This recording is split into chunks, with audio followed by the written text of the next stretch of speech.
a bipartisan commission will take a holistic look at the events of January 6th, what led to it, and how do we prevent a violent insurrection and attack on the Capitol from ever happening again.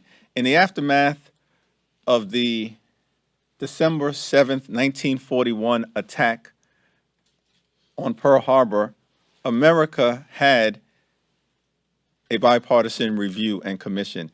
In the aftermath of the September 11th attacks on the World Trade Center and the Pentagon, America had a bipartisan commission.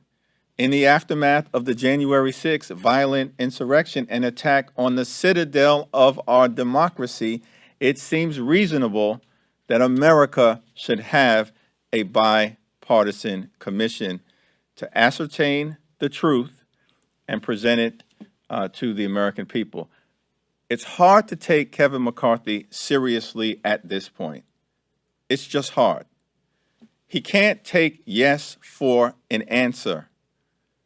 This is a bipartisan agreement negotiated by Democratic Chairman Benny Thompson and Republican Ranking Member John Katko.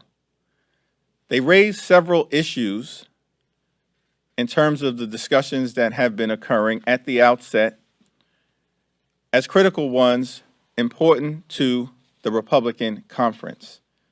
They raised the issue of makeup, and the original composition had presidential appointments, as has been the case in other instances. But because that appointment or series of appointments would be made by President Joe Biden, they objected.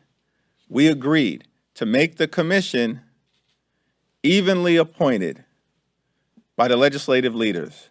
5 Democratic appointments, 5 Republican appointments. Kevin McCarthy also objected to there being subpoena power vested solely in the chair of the commission, when that, in fact, is the practice here in the United States Congress. But in the interest of finding common ground, we agreed to the fact that both the chair, appointed by the Democratic legislative leaders, and the vice chair, appointed by the Republican legislative leaders, needed to come together in order for any subpoena to be issued.